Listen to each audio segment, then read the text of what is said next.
2, 3, c'est parti. Bonjour monsieur. Bonjour. Merci d'avoir accepté cette invitation. Vous êtes sur une chaîne internet qui s'appelle Trophic Media. Très bien. Est-ce que vous pouvez vous présenter succinctement? Très rapidement, bien. Moi, je m'appelle Chris de Genden. Je suis né au Tchad, j'ai grandi au Tchad et puis accessoirement au Cameroun. J'ai connu le Cameroun aussi un petit peu. Je suis depuis quelques années maintenant, plus d'une vingtaine d'années maintenant en France. Je travaille ici. Donc je suis, allez, je vais me qualifier de franco-tchadien. Je travaille aujourd'hui en lien avec l'Afrique parce que je travaille sur plusieurs projets d'infrastructures, des grands projets d'infrastructures en Afrique et également en Asie. Donc voilà très rapidement ce que je fais, qui je suis. D'accord. Et je vais compléter la présentation par une question. Oui. Vous définissez-vous comme un panafricaniste? Alors, oui, c'est ce que je définis, même si derrière ça, il faut aller chercher la vraie définition du panafricanisme, parce que le terme est aujourd'hui usité par tout le monde. Et ce qui est important, c'est de voir qu'est-ce qu'on met là-dedans. Et qu'est-ce qu'on met là-dedans pour vous, personnellement? Alors voilà, moi je suis fondamentalement de l'école, on va dire panafricaniste, qui pense qu'à un moment donné, pour que l'Afrique s'en sorte, il faut qu'il y ait des États forts qui se forment au niveau de l'Afrique et que ces États puissent travailler ensemble pour faire face aux difficultés que rencontre le monde, aux difficultés que l'Afrique rencontre. Et donc c'est plus dans ce sens-là que moi je me définis en tout cas. D'accord.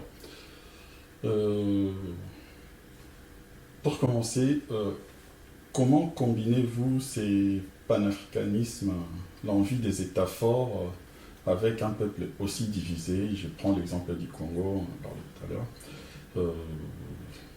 On voit des ethnies qui se battent, une ethnie qui soutient le président au pouvoir et l'autre qui soutient l'opposant principal. Un peuple est divisé en termes d'ethnie, alors qu'à côté, il y a un panafricanisme. Comment est-ce qu'on peut combiner cela? Oui, bon, merci de m'introduire sur le sujet du Congo, parce que finalement, le problème qu'on rencontre... on ne voit pas ça seulement au Congo, on peut voir ça au Cameroun, en Centrafrique, Côte d'Ivoire, c'est partout en Afrique. Tout à fait.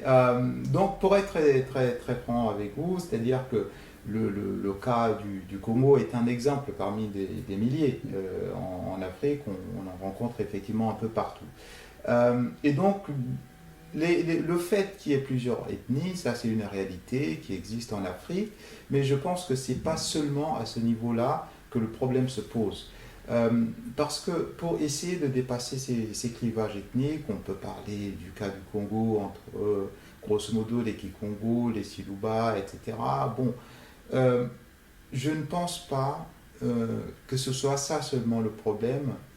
Le problème est un peu partout, c'est-à-dire au niveau même du fait que les États qui existent aujourd'hui ne sont pas des États assez forts et qui permettent en fait de mettre en place un système qui fonctionne au-delà même des groupes ethniques qui peuvent exister.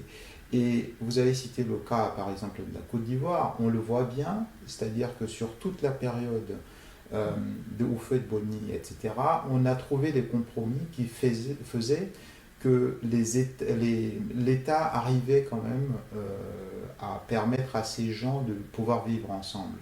Et dès la fin de la parenthèse Houphouët-Boigny, on a commencé à voir les problèmes qui émergent avec les camps qui se sont de plus en plus affirmés, définis. On a le camp du Grand Nord avec tous les peuples Sénoufo, Dioula, etc. On va avoir le camp du Sud-Ouest derrière Gbagbo, tout le groupe Krou. On va avoir de l'autre côté le groupe Baoulé, entre guillemets, donc tout le centre, et puis tous les peuples Akan. Et sans compter les Évriers, des lagunes, etc. Donc je pense que ce morcellement vient parce qu'à un moment donné, les gens ne trouvent plus d'intérêt commun dans l'état même qui est en place. Et donc, pour permettre à ce que ce problème soit dépassé, il faut vraiment qu'on puisse penser plus à des États qui, en Afrique, vont prendre vraiment contrôle de leur territoire et vont proposer aux gens concrètement quelque chose qui dépasse les groupes ethniques, un sentiment d'unité nationale qui est fait pour que tous les fils de chaque pays puissent gagner quelque chose là-dedans. Et tant qu'on n'assure pas ça, je pense qu'on observera des divisions partout. Le Nigeria, par exemple, le cas du Nigeria est encore bien plus complexe parce que au Nigeria, on observe à peu près le même phénomène qu'en Côte d'Ivoire, mais c'est beaucoup plus violent. C'est beaucoup plus violent parce que nous avons au Nigeria une longue histoire de fractures. Depuis, on peut remonter depuis l'Empire Sokoto de Ousmane Dan Fodio, on a constaté ce problème-là. Et le cas du Nigeria est violent et dangereux parce que à côté de ce problème entre, grosso modo, le groupe du Nord, des Fulani, des Hausa, etc., des Kanuri, se superpose un problème religieux aussi, confessionnel aussi, qui est assez marqué au Nigeria. Et ça crée beaucoup de dégâts. Et donc, tant que le pays n'arrive pas à assurer une prospérité économique, à assurer la redistribution aussi, le partage de pouvoir entre les différents groupes, les groupes Igbo, les groupes Yoruba, les groupes du Nord, Fulani, Kanuri, Hausa, etc., ça laisse des vides sur lesquels tout un tas de groupes peuvent prospérer, et on le voit par exemple avec le cas de Boko Haram aujourd'hui, par exemple. Voilà. D'accord. Et quand vous dites ça, les problèmes religieux superposés sur les problèmes d'État, est-ce qu'en Afrique, quand on regarde les conséquences de l'esclavage, de la colonisation, j'ai envie de demander, est-ce que l'Afrique a besoin des États? Est-ce que les États ne sont-ils pas une création colonialiste? Alors, je pense qu'il faut prendre un peu de recul et essayer de voir la chose sur la longue histoire. Si on prend un peu de recul, ce qui s'est passé en Afrique, c'est que le développement, que moi j'appelle organique, des nations africaines, c'est-à-dire les différents groupes qui étaient, par exemple, on peut remonter au temps des empires, que ce soit l'Empire Congo, que ce soit tous les empires qui ont commencé à se mettre en place au niveau, par exemple, de l'Afrique sahélienne, l'Empire du Mali, du Ghana, du Sorail, etc. Tous ces États-là, finalement, ont, à un moment donné, que ce soit pendant la pénétration arabo-musulmane avec les premières tentatives des premières attaques, entre guillemets, des Almoravides, etc., ont secoué déjà, si vous voulez, les fondements même de ces nations-là qui étaient en phase de se constituer petit à petit. Donc, derrière ça, cette première pénétration qui va se faire quasiment dès le 9e, 8e, 9e siècle, ça va continuer.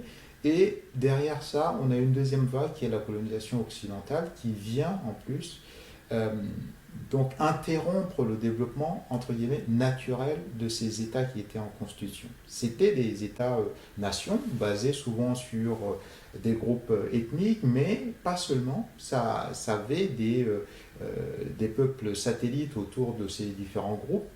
Et on peut le voir par exemple au Burkina Faso, c'est-à-dire que le Burkina Faso finalement c'est le Ouagadougou avec l'empire Mossi qui est vraiment central, et puis autour de cet empire Mossi on va avoir d'autres entités de groupes qui vont venir se coller, notamment des groupes Djoula, des groupes Sénoufo, Gromanché, etc. Enfin, donc ça s'est constitué avec le cœur qui est le groupe Mossi. Et jusqu'aujourd'hui, finalement, on observe que cet État tient encore un petit peu mieux. C'est-à-dire qu'au Burkina Faso, par exemple, on observe moins de clivages ethniques très marqués, parce que finalement cet État central, cet État-nation du groupe Mossi, est là quand même, symbolisé avec les Mogonapa, etc., qui fait que ce groupe tient quand même un peu mieux, alors que dans d'autres cas, ce qui s'est passé, c'est que ce processus naturel a été complètement cassé dans sa constitution par les deux pénétrations arabo-musulmanes puis occidentales.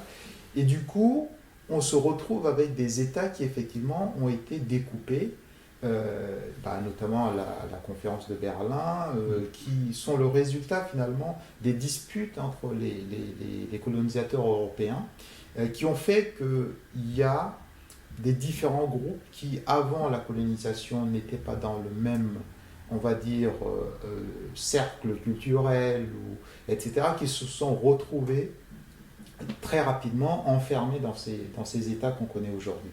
Tout le travail, c'est de se dire, est-ce que on peut quand même dépasser ça? C'est-à-dire, est-ce qu'on accepte cet état de fait et qu'on essaye de dépasser cela en proposant des projets qui vont unir ces gens?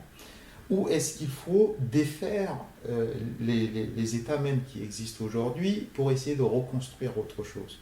Donc, moi, je pense qu'en histoire, quand quelque chose arrive comme ça, comme le cas des États en Afrique, il ne faut pas se dire, parce que c'est une création coloniale, on l'accepte ou pas. En fait, il faut se dire qu'est-ce qui va être le plus efficace et le mieux pour que les différents peuples africains, groupes ou des États africains s'en sortent. Parce que à l'extérieur de l'Afrique, il y a d'autres défis qu'ils vont devoir affronter. Ouais. Et il faut prendre ce qui est de plus efficace pour faire face à ces défis-là. Donc je pense que l'orientation, ce qu'il faut garder à l'esprit, c'est plutôt ça. Parce que finalement, même si la colonisation a fait que les Africains héritent de ces États-là dans les frontières actuelles, rien n'empêche de développer des projets communs qui puissent permettre à ces États de se renforcer. Mais malheureusement, depuis les années 60, on a bien vu que les gens qui sont en place et qui ont la charge de ces pays ont eu beaucoup de difficultés. Certains ont essayé avec des belles tentatives, telles que Sankara, voilà, telles que par exemple même Lumumba a essayé, mais c'était très difficile à mettre ça en place, d'autant plus que quand les intérêts dépassent le simple cadre des États africains, on a affaire à des luttes qui sont compliquées à gagner. Des luttes qui sont compliquées à gagner. Vous avez déclaré aussi récemment que nous étions en guerre. Oui, guerre. Mais le monde est en guerre économique depuis très longtemps. Oui. Je pense que c'est un peu lié aussi au modèle qui domine aujourd'hui, c'est le modèle capitaliste aujourd'hui. Et dans ce modèle capitaliste, effectivement, pour faire vivre le modèle capitaliste, il faut développer d'un côté des nouveaux marchés tout le temps. Et donc c'est un modèle qui amène à ce que les gens, à un moment donné, entrent en guerre économique parce que les États ne se développent. Les gens, je t'écoute, les gens, quand vous dites les gens, qui sont ces gens-là? Qui sont les acteurs dans cette guerre en fait? Alors les acteurs aujourd'hui, on peut le voir, c'est-à-dire qu'il y a grosso modo, il y a le camp occidental, on va dire les pays occidentaux avec comme la pointe la plus avancée les États-Unis, qui règne en Nouvelle-Rome, entre guillemets. Et puis on va avoir le camp qu'on va appeler le camp russe, chinois, etc., qui essaye de proposer un autre modèle. Et puis dans tout ça, l'Afrique qui est aujourd'hui finalement on va dire le magasin en matière première pour permettre à ce que tout ce système puisse fonctionner. Et c'est pour ça que l'Afrique est dans une situation qui est très difficile, parce que vu que la plupart des ressources dont le monde a besoin pour fonctionner se retrouvent en Afrique, au Congo, on peut parler que ce soit du pétrole au Nigeria, une partie au Moyen-Orient, etc. Mais on voit donc que la dynamique, c'est d'un côté ceux qui ont les moyens, donc par exemple le camp occidental, qui a les moyens par exemple d'aller avec sa technologie, etc., pour essayer d'exploiter au maximum ce qu'on peut trouver comme ressources ailleurs, pour pouvoir faire fonctionner toujours la machine capitaliste. Et puis de l'autre côté, on a l'Afrique qui se retrouve à devoir se défendre avec le peu d'outils, de moyens qu'elle a face à ce monde-là. Et donc, c'est pour ça que c'est un moment de guerre économique qui va être de plus en plus dur, parce que les ressources deviennent de plus en plus rares, parce que la population augmente sur la planète, parce que chaque camp, chaque groupe essaye de tirer au maximum profit de ça. Est-ce que cette guerre n'est pas entre les propriétaires et les prolétaires? Parce qu'on voit ici en France les problèmes avec les gilets jaunes, tout le monde revendique quelque chose. Est-ce que c'est pas une guerre entre propriétaires et prolétaires? C'est pas seulement lié aux Africains spécifiquement. Oui, non, mais moi je le dis, c'est pour simplifier un peu les choses, parce que quand on prend toute l'histoire du capitalisme et comment il s'est développé, en réalité, on observe qu'il y a effectivement cette lecture un peu marxiste qui est que finalement, la guerre, elle est essentiellement une lutte de classe entre ceux qui sont propriétaires des moyens de production et puis d'autres qui ne sont pas. Donc, ce qu'on va appeler le prolétariat, entre guillemets. Mais quand on ramène ça à l'échelle finalement des différents groupes humains, on va dire, malgré tout, ceux qui ont eu les moyens d'aller rapidement se répandre un peu plus dans le monde et essayer de coloniser, exploiter, etc., c'est plutôt le bloc occidental. Et donc, ça permet, entre guillemets, à ce qu'aujourd'hui, finalement, les ressources de l'Afrique ne servent pas les populations africaines, mais les ressources d'Afrique, finalement, vont ailleurs alimenter le système capitaliste. Aujourd'hui, c'est un peu la Chine, ça va un peu en Chine, ça va un peu en Occident, voilà, et même un peu au Moyen-Orient, de plus en plus maintenant. Donc, on se retrouve dans ce monde-là. On se retrouve dans ce monde-là, et il faut bien se poser la question de comment les États africains peuvent se protéger dans cette jungle capitaliste. Comment récupérer cette souveraineté? Comment? Oui, alors, bon, déjà, je pense que il y a besoin de faire deux révolutions, c'est-à-dire une première déjà au niveau interne, parce que on ne peut pas, il faut déjà que les gens prennent conscience de cette situation et trouvent cette situation inacceptable. Ça, c'est la première étape. Et justement, ça va rejoindre la question des ethnies dont on a parlé tout à l'heure. C'est que si les gens prennent conscience que finalement, la lutte et comment régler leurs problèmes, c'est d'abord, dans un premier temps, exiger, ou en tout cas se dire, voilà, par exemple, je prends le Nigeria, de se dire le Nigeria n'appartient pas seulement à un clan, à une ethnie, ça appartient à tout le monde, à tous les Nigérians, et que c'est seulement en luttant ensemble, en se disant on va mettre en place un système qui va bénéficier aux populations et non pas seulement aux clans en pouvoir, qu'on va dans un premier temps faire une révolution nationale. Et puis, une deuxième partie, c'est maintenant de prendre conscience que l'Afrique ne peut pas régler ses problèmes seulement par rapport à chaque État qui va régler ses problèmes avec le monde.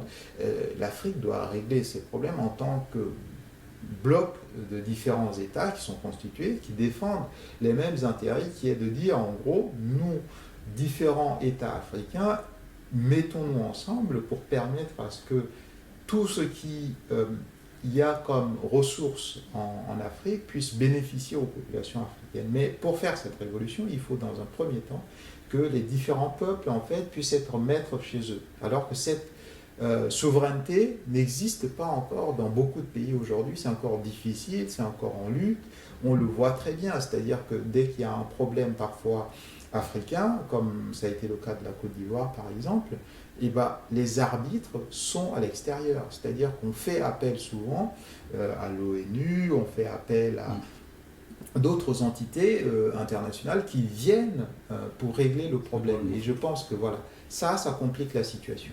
Et on disait tout à l'heure qu'on est en guerre, mais la guerre a commencé depuis longtemps, vous avez dit, et toute guerre est caractérisée par les vainqueurs d'un côté et les vaincus de l'autre. Est-ce qu'on a déjà perdu la guerre, non? Oui, mais quand on regarde l'histoire de l'Afrique, c'est que l'Afrique a perdu toutes ses batailles, moi je dirais, si pour ne pas remonter très très loin, on va dire quasiment depuis les pénétrations arabo-musulmanes. Il faut bien se rendre compte. C'est-à-dire que quand tous les empires du Sahel, que ce soit du Ghana, du Mali, du Sahel surtout, qui va être totalement vaincu par les joutes successives des Almoravides, etc., on a là déjà les émiettements qui commencent. Et à partir de ça, c'est fini, parce que finalement l'Afrique va subir cette première défaite. Par la suite, il y a la colonisation qui vient, bon, il y a eu la parenthèse de l'esclavage, etc., et donc, successivement, toutes ces guerres ont été perdues. Et c'est ce qui explique fondamentalement la situation aujourd'hui.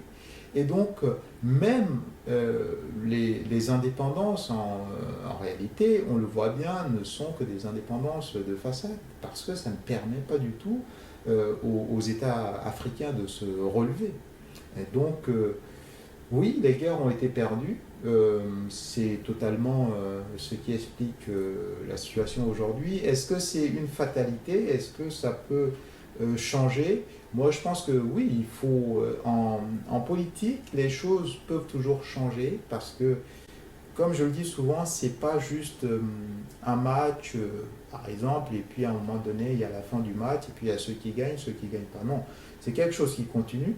Et tout au long de l'histoire, on a vu que les centres de puissance du monde ont évolué.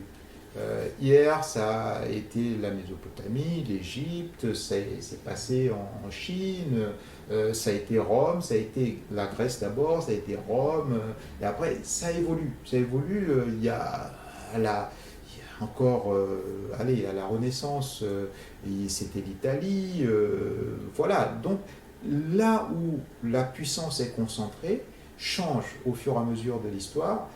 C'est devenu l'Angleterre à un moment donné, de l'Angleterre c'est passé aux États-Unis, etc. Donc je pense que demain, là aujourd'hui, la Chine revient au devant de la scène parce qu'il y a eu un travail que les Chinois ont fait qui a permis à ce que la Chine, la grande Chine se ressuscite. Même la Turquie aujourd'hui, si on regarde, même la Turquie essaye de revenir un peu avec ses rêveries d'Empire ottoman, avec Erdogan, etc. Et donc, le monde change. On voit aujourd'hui, par exemple, que le Nigeria a beaucoup de problèmes, mais le Nigeria tente de s'en sortir un peu économiquement. C'est devenu aujourd'hui la première puissance africaine. Derrière ça, il y a l'Éthiopie qui essaye aussi, qui commence à se relever. Mais tout ça, ça veut dire que ça demande beaucoup de clairvoyance, de comprendre que, par exemple, il y a des événements qui vont permettre à ce que l'histoire s'accélère dans un sens ou dans l'autre. Ça peut être, par exemple, pourquoi pas, les difficultés, par exemple, que l'Occident connaît aujourd'hui en termes économiques, etc. Ça peut aussi bénéficier si, à la tête des États africains, il y a des leaders qui sont clairvoyants, qui comprennent bien le sens de l'histoire et qui essayent de tout mettre en œuvre pour que les États africains en profitent. Mais ça, il faut bien jouer avec le bon timing, bien voir à quel moment il faut activer certains leviers, etc., pour permettre à ce que ces États s'en sortent. D'accord. Vous parlez tout à l'heure des difficultés qu'elle connaît à l'Europe actuellement. Il se développe aussi entre-temps un courant en Occident des collapsologues. Tout le monde s'accorde à dire que l'Occident va dans le mur. On voit ça avec la dette. Hein. Et l'Afrique qui est indexée tout le temps sur l'Europe, notamment la France, que deviendrait-elle si l'Occident va dans le mur? Bah, après, là-dessus, moi, je pense il y a deux choses à voir. C'est-à-dire que euh, tout système qui devient très complexe, comme le Est-ce cas... que la chute de Oui. l'Occident, Mhm. la chute de l'Occident, c'est aussi une bonne nouvelle pour l'Afrique? Bah, ça dépend, parce que c'est pas simplement parce que l'Occident, entre guillemets, va chuter, que l'Afrique va s'en sortir. Moi, j'ai parlé tout à l'heure de la nécessité d'avoir une révolution endogène africaine, Mm. parce que c'est pas simplement, si vous voulez, si vous êtes malade, c'est pas simplement euh, par... Alors moi, je pense qu'il faut pas simplement se dire est-ce que s'il y a chute de l'Occident, ça va mécaniquement et directement bénéficier à l'Afrique. Je ne suis pas tout à fait sûr. Moi, je pense qu'il y a une première étape qui est d'abord de dire aujourd'hui quelle est la situation. Les peuples africains ne bénéficient pas de manière générale de leurs ressources parce que les ressources sont ailleurs, vont pour être exploitées ailleurs. Et c'est ça qui cause le malheur fondamentalement des peuples africains. Et donc, s'il y a chute du système capitaliste aujourd'hui, ça va laisser un petit peu de marge de manœuvre à l'Afrique pour que l'Afrique se ressaisisse de ses problèmes et essaye de s'en sortir. Et pour que, même s'il y a chute de l'Occident, il faut en plus que les dirigeants des différents États africains et surtout les peuples africains prennent enfin leur destin en main par des révolutions endogènes. Et c'est seulement quand ils vont faire ces transformations que ça va permettre à ce que ça réémerge, à ce qu'une autre Afrique puisse renaître. Parce que qu'est-ce qui va se passer, même s'il y a chute de l'Occident? Et cette chute va être essentiellement peut-être due à des problèmes de type des crises financières qui n'en finissent pas et le manque de possibilité d'aller trouver des matières premières à bas prix pour essayer de renflouer, réactiver le système.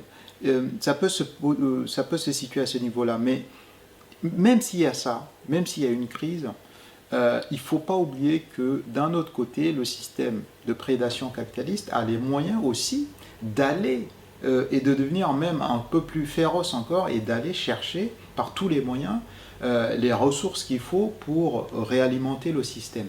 Donc d'un côté, ça peut laisser un petit peu de marge de manœuvre pour que l'Afrique puisse activer des leviers et retrouver un peu de puissance. Mais de l'autre côté, si les bonnes décisions ne sont pas prises au niveau de l'Afrique, je pense que le système capitaliste mondial peut devenir beaucoup plus brutal et féroce encore. Donc c'est à deux niveaux. Voilà, moi je ne pense pas que ce soit systématique. Ça dépendra vraiment de la clairvoyance et des bonnes décisions qui seront prises et qui seraient prises en cas de crise globale ou bien occidentale. Voilà, c'est pas quelque chose de systématique et donc il faut bien réfléchir à cette question. Et du côté des Africains, en fait, par rapport à toute la situation, quelles sont, quelles sont les armes qu'on doivent développer les Africains pour faire face à toutes ces problématiques? Bah, très concrètement, sans essayer d'être complexe, honnêtement, dans beaucoup de pays africains aujourd'hui, il faut déjà que les peuples arrêtent de se dire, par exemple, bon, il y a tel clan qui est au pouvoir, donc cette affaire, bon, moi, c'est pas mon affaire, je laisse telle quelle. Il faut en fait une prise de conscience qui dise, par exemple, moi j'aimerais bien qu'en Côte d'Ivoire, que ce soit tout le peuple ivoirien, de manière globale, qui dise, voilà, on se soulève ensemble, on va décider de qui va être à la tête de l'État, pour nos propres bénéfices. C'est cette prise de conscience globale qu'il faut, parce qu'aujourd'hui, finalement, malgré tout, les gens, qu'est-ce qu'ils font? Donc On va observer. il faut couper les têtes ces papis qui sont au Ah, pouvoir. bah après, la politique, j'ai envie de dire, la politique peut avoir des moments de violence. Il faut pas penser que la politique va se faire seulement avec des bonnes volontés, avec simplement... Là, en France, il y a eu des périodes qui sont très difficiles pour mettre en place la République, qu'on soit d'accord ou pas avec ce que propose la République comme modèle politique. Il y a eu, à un moment donné, des têtes, justement, la tête du roi qui a été coupée. Et puis pendant toute la terreur, entre guillemets, républicaine, il y a eu des guerres entre les républicains et les chouans, etc., en Vendée, etc. Donc c'est quelque chose qui peut être violent comme transformation. Mais moi je dis toujours, la question en politique, c'est de se dire, est-ce que ces violences finalement vont déboucher sur quelque chose de beaucoup plus intéressant par la suite, ou est-ce qu'il faut continuer à ne pas bouger, ne rien faire et continuer à subir un système qui de toute façon fait en sorte que les gens meurent aujourd'hui. Et on peut regarder le cas de l'Est de la RDC par exemple, les gens meurent aujourd'hui, la situation elle est déjà difficile, très difficile pour ces populations-là. Mais est-ce qu'il faut vaut mieux pas un soulèvement global et changer une fois pour toutes les choses et faire en sorte que par la suite ça aille mieux? Ou est-ce qu'il faut se dire, ah bah oui, mais bon, en même temps, et pendant ce temps-là, les gens continuent de toute façon à souffrir. Donc oui, la politique peut, pour des moments de transformation radicale, peut être violente, mais ça fait partie du jeu politique. Je reviens un peu sur le panafricanisme. Oui. Tout à l'heure, on parlait. Quand je regarde souvent dans le milieu panafricaniste, on parle tout le temps de l'aliénation.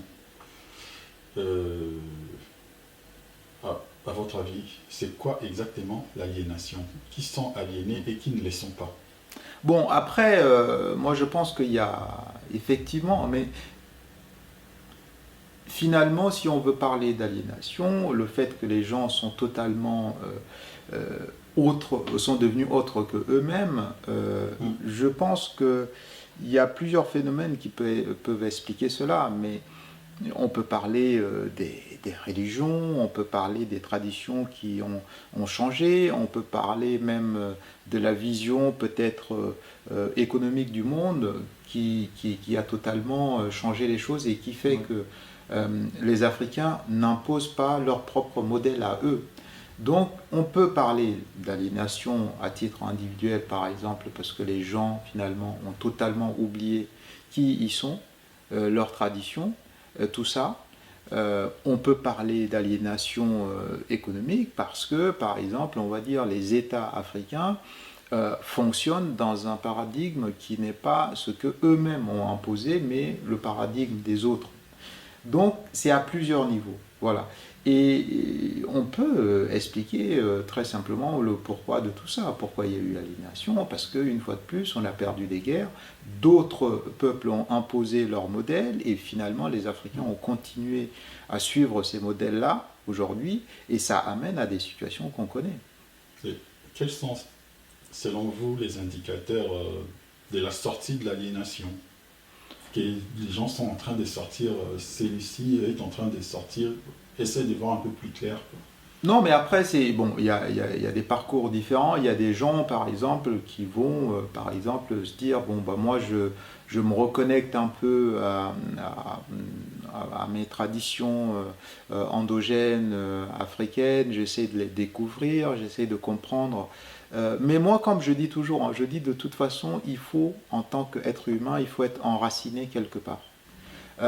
Si par exemple je suis bien enraciné, je ne sais pas si je suis originaire du Gabon et que je suis bien enraciné dans ma tradition gabonaise, eh ben, je peux plus facilement m'enraciner ou en tout cas m'intégrer par exemple même en France.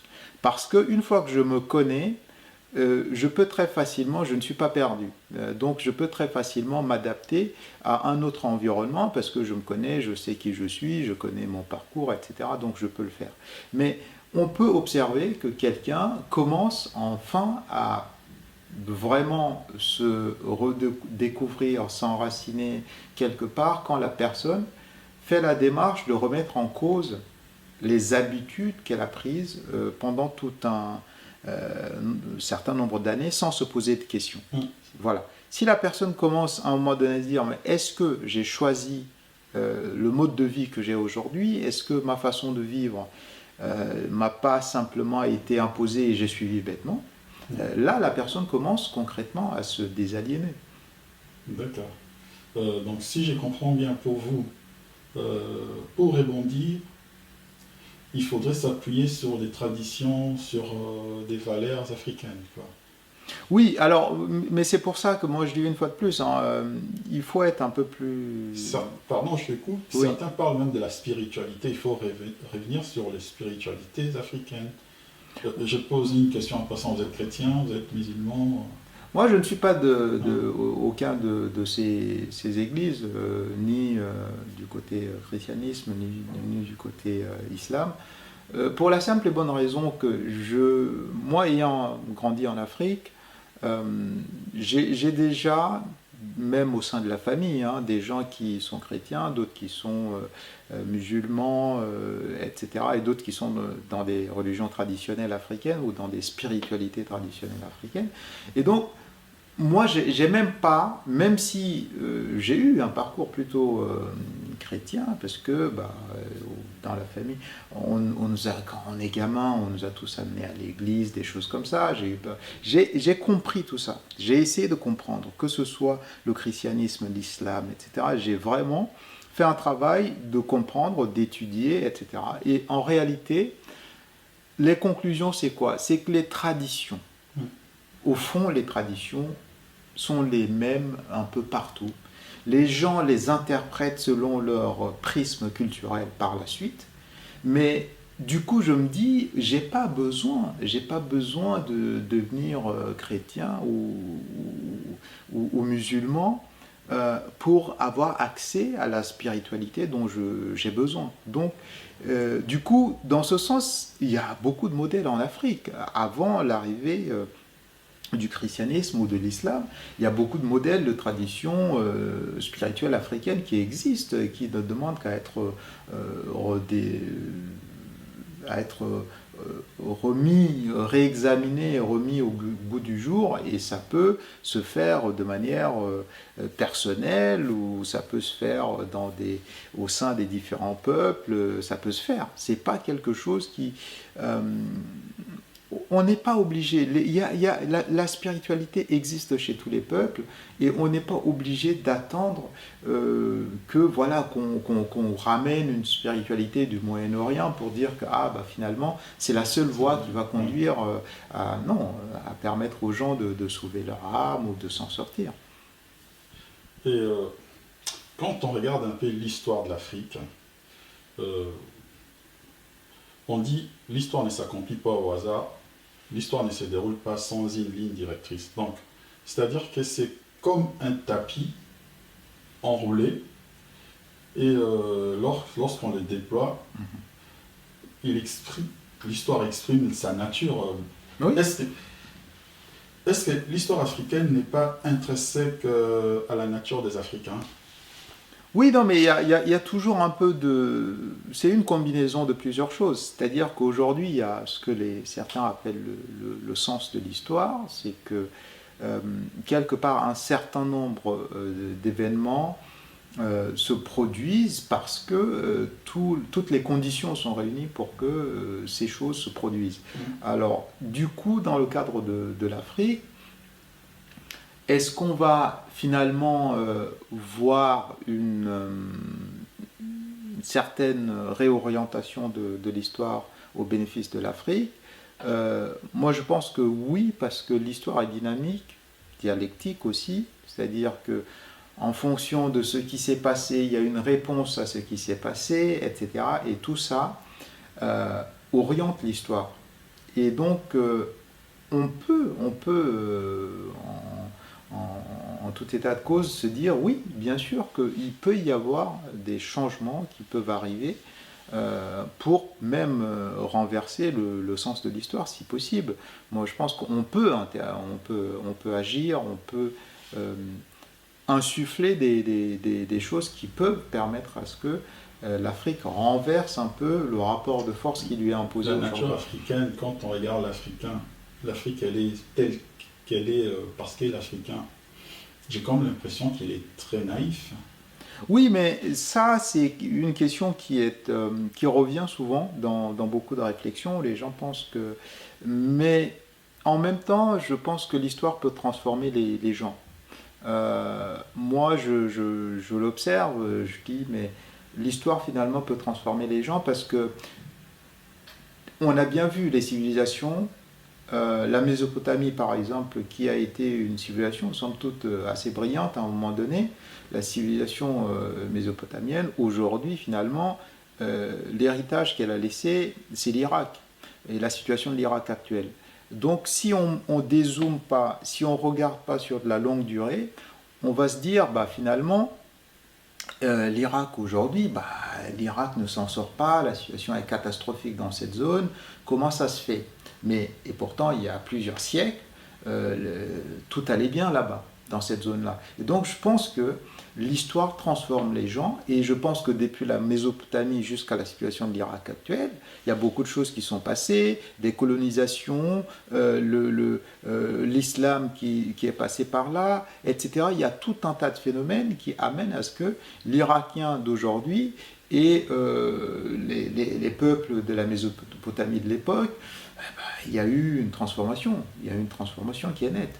Donc je pense que dans le cadre de l'Afrique, c'est pareil. Hier, il y a eu les empires d'Aksum, de Kouch, de Méroé, de l'Égypte, etc. Et aujourd'hui, on a la situation de l'Afrique qu'on a aujourd'hui. Donc sur de la longue durée, je pense que l'histoire peut transformer aussi les peuples. D'accord. On va faire un peu de fiction.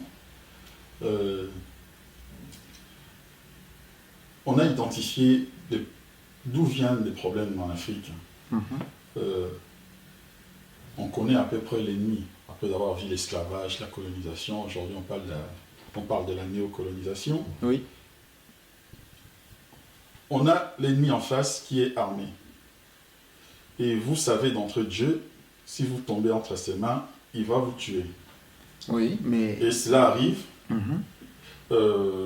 sauf qu'avant de vous tuer, l'ennemi vous demande de baisser le froc. Que feriez-vous? Entre deux périls, entre deux maux, ne faut-il pas choisir le moindre? Alors, ça, c'est une question qui est... Est-ce qu'il faut mourir l'arme à la main? Voilà, c'est ça. C'est souvent... Mais cette question-là, je pense qu'elle elle arrive inévitablement à tout le monde. Mais moi, ce que je dis, si on a... si on a la guerre, elle est là, d'une manière ou d'une autre. Elle peut être économique, elle peut être juste spirituelle, elle peut être culturelle, etc. Elle est là pourquoi? Elle est là parce que simplement, le monde dans lequel on vit a des ressources limitées et chaque peuple essaie de s'en sortir. Et dans cette situation-là, il y a inévitablement des moments où si les peuples ne trouvent pas de moyens de fonctionner ensemble, il y a inévitablement des moments où certains peuples qui prennent l'ascendant sur les autres vont finir par les écraser. On a vu par exemple avec le génocide des Amérindiens par exemple. À un moment donné, les peuples qui sont partis d'Europe coloniser cette zone ont finalement imposé leurs lois, leur rapport de force a été défavorable aux Amérindiens. Et finalement, aujourd'hui, les Amérindiens se retrouvent dans des petites réserves, etc. Et ils ont la vie qu'ils ont. Donc, que les Amérindiens aient choisi, par exemple, de mourir les armes à la main, c'est ce que beaucoup ont fait. Ça a donné toute l'histoire du Far West, etc., et des conquêtes de toute cette zone. Et qui est une petite partie qui est choisie, par exemple, finalement, d'accepter le moindre mal et essayer de survivre.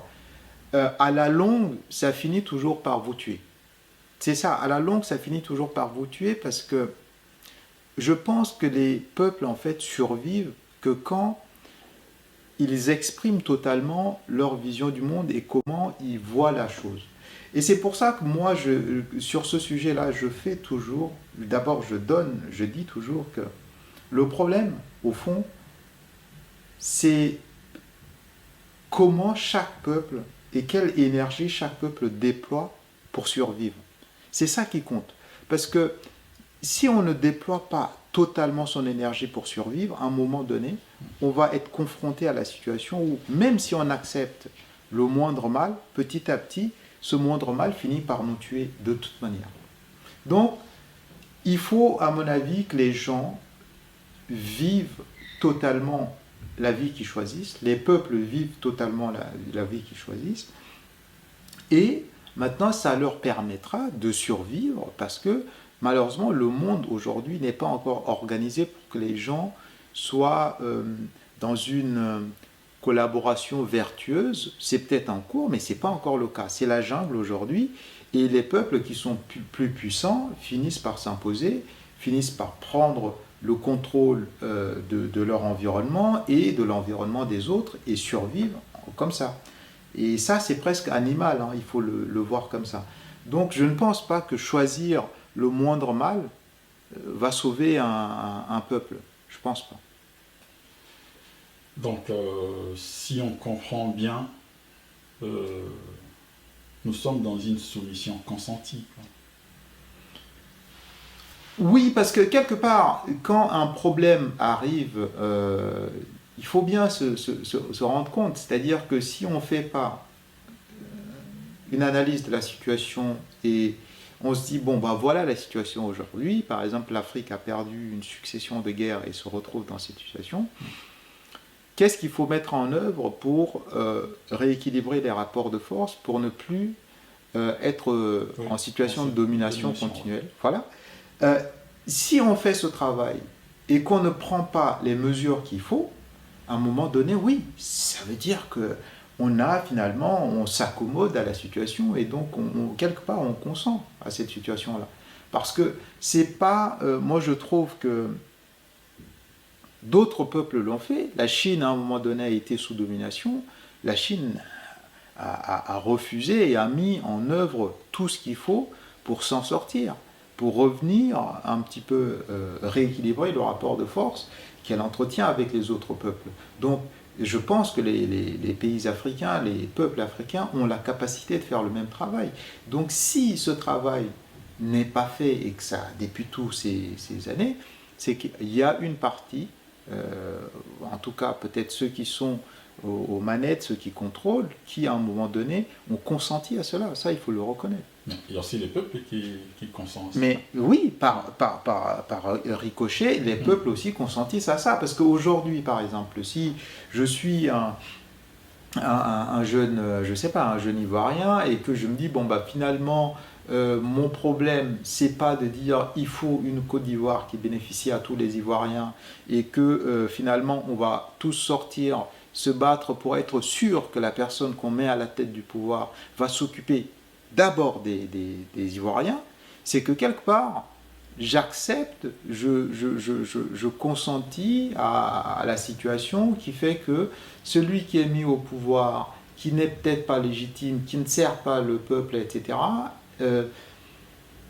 quelque part, j'accepte qu'il soit là, parce que je ne propose pas autre chose, parce que je ne me lève pas pour dire non, ça ne me convient pas, et ça ne nous convient pas en tant que peuple ivoirien, et qu'il faut qu'on fasse ce travail-là.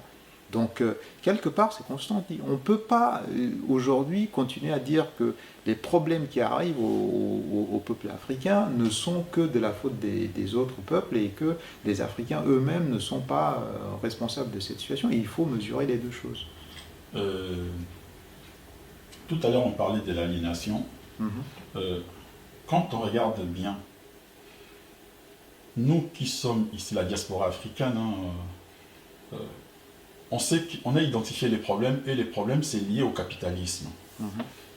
Et nous qui travaillons ici, est-ce que nous ne sommes pas économiquement aliénés? Oui, mais après... Nous ne nourrissons pas un système qui nous domine. Oui, mais le problème, il est toujours pareil. C'est pour ça que moi, j'essaye de faire la nuance. C'est-à-dire qu'à un moment donné, il y a des paramètres qui sont imposés par ce système capitaliste qui déborde partout. C'est-à-dire qu'aujourd'hui, on peut être en Occident et être au cœur de ce système-là. On peut être en Afrique et penser être à la périphérie de ce système, mais le système, il est global. Il est global et il envahit tout le monde. Il faut peut-être commencer quelque part. Voilà. Mais oui, on peut commencer quelque part, on peut essayer de lutter contre ce système, et même on le voit, c'est-à-dire que même en France, que ce soit aux États-Unis, etc., il y a des courants. Il y a des courants qui sont plutôt, qui proposent d'autres modèles, qui proposent d'autres choses, mais le système capitaliste a aussi sa capacité de se régénérer et de s'inventer tous les jours. Donc c'est pour ça que c'est un combat qui est continu. Et moi, je dis face à ça, il faut des systèmes à la hauteur du système capitaliste pour lutter contre ça. Hier, il y a eu le bloc communiste, ça n'a pas fonctionné. Ça n'a pas fonctionné depuis la fin de la guerre froide. Le capitalisme a gagné. Donc c'est pas une lutte qui est simple, c'est une lutte qui demande beaucoup d'inventivité, beaucoup de résistance, etc. Et je pense que c'est parti pour durer, parce que les gens pensent que quand ils vont se battre contre le capitalisme, qu'ils vont mettre un système en place, le capitalisme va arrêter d'inventer de nouveaux modèles pour continuer à exister. C'est pour ça que la difficulté, elle est là.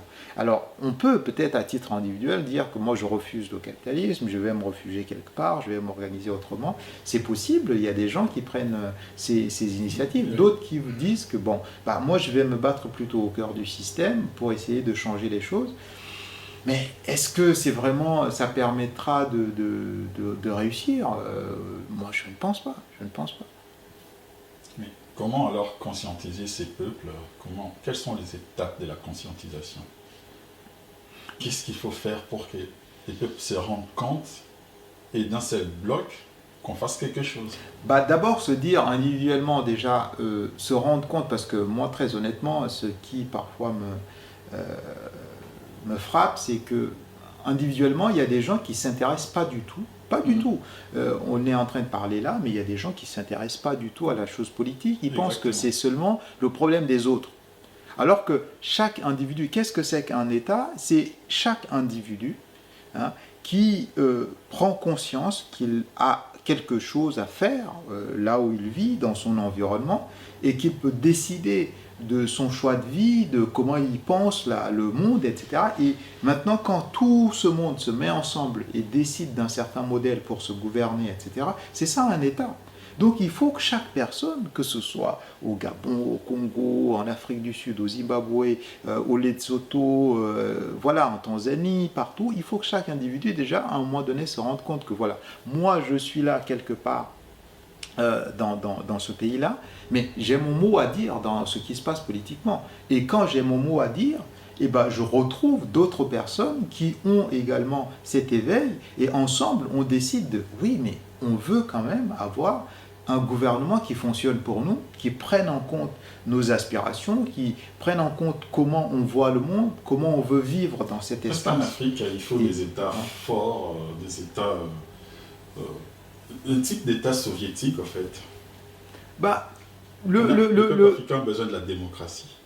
Alors, moi, je pense que moi, je ne suis pas... Alors, au niveau de, voilà, des questions de modèle, de régime, est-ce que, bon, il faut démocratie, est-ce qu'il faut... En réalité, si on observe bien le monde, les peuples, même en Occident aujourd'hui, qui vantent les mérites de la démocratie, sont passés pendant tout le Moyen-Âge avec des royaumes, royaumes de France, d'Espagne, de partout, sont passés par des monarchies. Et donc, avant de finalement accéder à la démocratie, qui est une autre étape de cette constitution de régime politique. Donc, moi, je pense que la question fondamentale à se poser, c'est d'abord, qu'est-ce qui est bénéfique aux populations? Si les populations décident que nous, le modèle qui nous convient le mieux, c'est un modèle monarchique, c'est un modèle démocratique, c'est un modèle... Il faut que les gens puissent avoir encore la possibilité de choisir. Je ne vois pas pourquoi la démocratie doit être la règle pour tout le monde. Je pense pas que ce soit ça qui va forcément arranger la situation. Il faut d'abord, pour arriver à cette démocratie, avoir déjà la maturité politique qu'il faut, parce que quand à un moment donné on veut avancer et qu'on impose tout de suite la démocratie, ça crée aussi certains méfaits. Ça crée aussi beaucoup de difficultés parce que finalement, les pays qui sont en train de se constituer, quand on commence à parler de démocratie en Afrique, ça réveille aussi un certain nombre de choses telles que, même parfois, ça peut aller jusqu'au tribalisme. C'est-à-dire qu'il y a certaines qui vont dire, bah, nous sommes les groupes les plus nombreux, et donc on gagne à chaque fois, on va se regrouper dans le groupe, et on gagne à chaque fois, et on met une personne issue de notre groupe à chaque fois à la tête de l'État. Mais ça ne peut pas fonctionner. Ça peut pas fonctionner. Et dans ce cas, comment se décomplexer des concepts occidentaux? Mais c'est pour ça qu'il faut affirmer sa volonté de vivre. Le problème, il ne faut pas être timide. Quand on décide, par exemple, de dire « moi, ce qui me convient le mieux en tant que personne, moi, ce qui me convient le mieux, nous, ce qui nous convient le mieux en tant que peuple, que ce soit peuple centrafricain, que ce soit peuple nigérian, éthiopien, etc. » Il faut qu'on n'ait pas de complexe à exprimer ça. Si ce qui nous convient le mieux et ce qui va nous faire avancer selon notre point de vue, c'est plutôt tel modèle, on n'est pas obligé de s'aligner comme ça, aveuglement, devant la démocratie parce que c'est ce qui a été dicté à Washington ou à Londres ou je ne sais pas où. Non. Je vous ai connu chez Naturi. D'accord. Qui fait une très belle émission. Et quand on regarde aussi sa façon de faire, sa façon de s'imposer, est-ce que les femmes aux commandes, ce n'est pas une bonne chose, un idéal pour l'Afrique? Parce que les hommes ont échoué. Alors moi, je suis plus pour le caractère des gens. Ça peut être d'un côté des femmes, ça peut être des hommes, mais en réalité, ce qui va faire, c'est la vision de la personne, son caractère. Parfois, ça peut venir d'une femme, parfois, ça peut venir des hommes. Et je ne pense pas que simplement le fait de dire on va mettre en place les femmes... Les hommes ont les testostérone. Oui, après, non, mais moi je pense que la question politique, en fait, c'est vraiment question de vision. Et on le voit, hein, même en France aujourd'hui, il y a toute une vague de féminisme qui demande à ce qu'on mette en place des femmes, qu'on mette en place des quotas, qu'on mette en place... Moi, je pense que en réalité, c'est la capacité et la vision des dirigeants ou des leaders politiques ou des leaders d'opinion, etc. C'est simplement leur capacité à lire le monde, à comprendre le monde rapidement et à être ce que j'appelle avoir une certaine volonté de puissance, c'est-à-dire la volonté d'exister sans trop se mettre des barrières inutilement. Et quand on a ça, on peut être un homme, une femme, quand on a cette vision-là, non seulement dans sa vie personnelle, on gouverne mieux sa vie personnelle, et si on est amené à diriger un État, un mouvement, etc., on le fait. Donc moi, voilà, je ne veux pas rester simplement sur des considérations de genre homme ou femme. Je pense que le problème, c'est vraiment une question de vision, de caractère, de tempérament, voilà, comment on peut faire avancer les choses. Et vous comptez vous engager en politique aussi, parfois?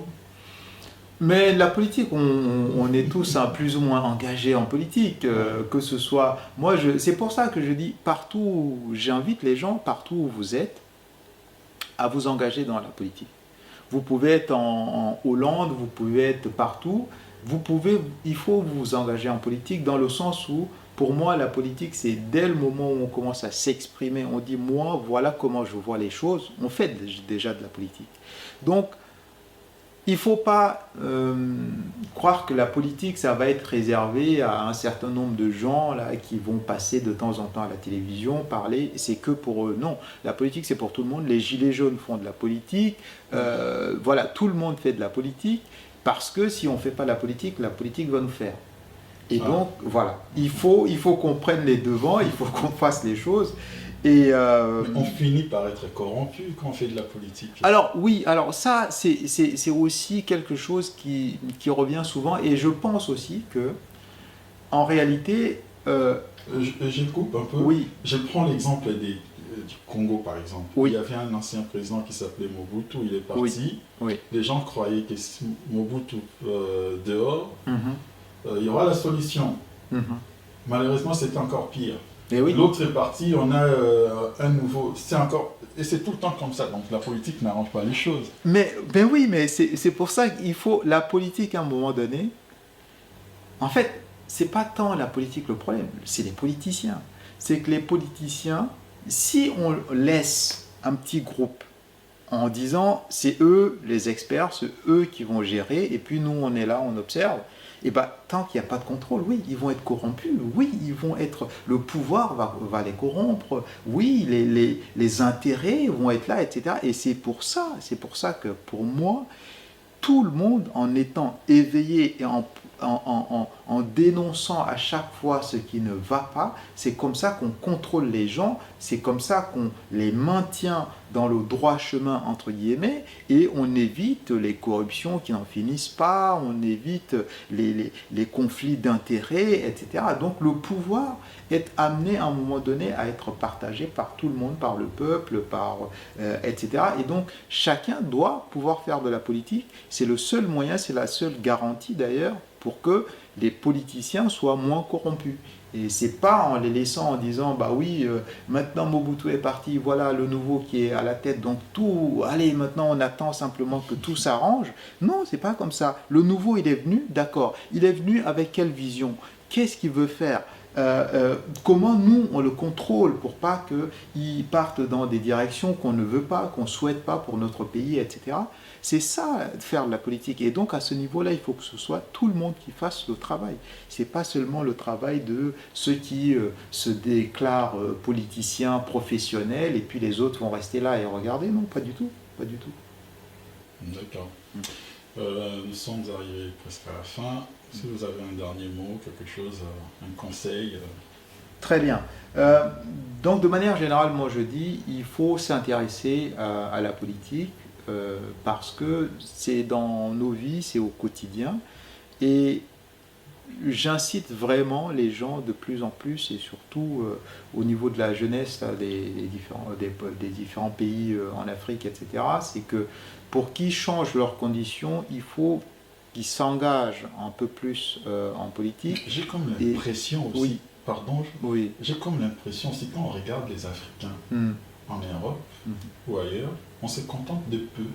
Oui, mais c'est une réalité, parce que le problème c'est quoi? C'est que les gens, par exemple en diaspora, qui sont confrontés à des difficultés économiques, etc., passent tout leur temps à regarder que cet aspect des choses. Ils se contentent de ça, comment je gagne mon pain, comment je vis ma petite vie confortable et ça me va.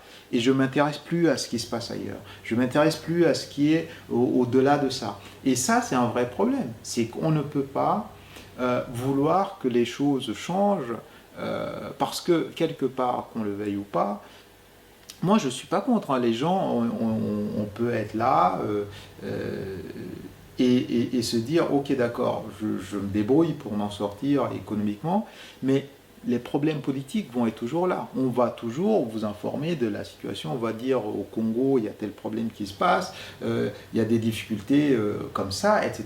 Et quand on est humain, on est touché quand même par ça. Et donc, on est obligé de se connecter à tout ça et à réfléchir, à se dire comment on fait pour que les choses s'améliorent, comment on fait pour que les choses s'arrangent. Et c'est le cas pour... On peut être ukrainien quand il y a la guerre en Ukraine, on se sent concerné, on peut être... voilà, tout le monde, à un moment donné, ne peut pas se contenter juste de dire « je gagne mon pain et ça me va comme ça ». Pour moi, c'est une vision du monde qui est trop paresseuse. Il faut faire un petit effort au-delà de ça. On n'est pas obligé de faire des choses complètement héroïques ou très grands, etc. Non, on peut faire des petites choses. Il y en a qui peuvent faire des petites associations. Il y en a qui peuvent simplement faire des vidéos pour informer les gens de ce qui se passe. Toutes ces petites activités, ça participe à ce qu'on ne laisse pas tomber une situation en se disant non, je me contente juste de ma petite vie et puis ça suffit. Moi, je ne pense pas que ce soit une façon de vivre, en tout cas aujourd'hui, avec le niveau d'information partagée de tout ce qui circule. On ne peut pas se fermer à sa petite vie et penser simplement à voilà comment je mange, voilà comment je me contente de ça et puis ça me va. Voilà, moi ça c'est ma vision. Donc j'incite les gens, partout où vous êtes, à vous intéresser simplement aux problèmes qui vous entourent. Ça peut être d'abord, si vous êtes aux États-Unis, en Angleterre, en Belgique, un peu partout, vous pouvez vous intéresser à la question déjà, même en Belgique, vous pouvez avoir des problèmes, des choses à faire au niveau de la Belgique. Et après, vous pouvez, si vous avez des attaches avec le Congo, le Gabon, d'autres pays, etc., vous pouvez également faire des choses là-bas. Donc, vous n'êtes pas limité à juste aller faire votre petit boulot, rentrer, manger, être content, dormir, et puis c'est tout. Non, vous n'êtes pas limité à ça. Je pense que l'homme est amené à voir un peu plus au-delà de cette vie-là, ouais, et faire quelque chose. Moi, je pense que c'est ça, un peu vivre, quoi. D'accord. Donc, ça sera votre dernier mot. Voilà, bah oui, en conclusion, je dis vivez, affirmez votre vision du monde, comment vous voyez la vie, et quand vous pouvez faire quelque chose pour améliorer, parce que au final, en conclusion, c'est que tout ce que les gens font, quand les gens se battent, que ce soit les gilets jaunes, que ce soit des gens qui souffrent à l'est du Congo, que ce soit partout, que ce soit des gens au Moyen-Orient, que ce soit aux États-Unis, peu importe, les gens, quand ils sont en train de souffrir, le but c'est de dire, finalement, la politique c'est de dire comment on fait pour que demain, les gens aillent mieux partout où ils sont. C'est ça, et pour ça, si les gens souffrent en Afrique, on ne peut pas se dire « ouais, je vais manger, je vais me contenter de ma petite vie et ça suffit ». Non, si les gens souffrent en Afrique et qu'on peut faire quelque chose, il faut le faire. Voilà, c'est ça simplement ce qu'on demande aux gens. On ne demande pas aux gens de faire des miracles, mais simplement de dire « voilà, qu'est-ce que je peux faire à ma petite échelle pour faire que demain soit mieux pour tout le monde ». C'est ça la conclusion. D'accord, merci beaucoup. Merci. Merci à Talk Think Media et puis j'espère que vous allez faire encore de nouvelles interviews enrichissantes pour essayer de sensibiliser un peu les gens et leur permettre de prendre un peu conscience de tout ce qui nous entoure. Donc merci à vous, je vous souhaite une bonne continuation. Merci et beaucoup. Puis ce serait un plaisir d'échanger pour les prochaines fois. Les prochaines fois. Ouais, merci beaucoup. Voilà, très bien, merci beaucoup. Allez.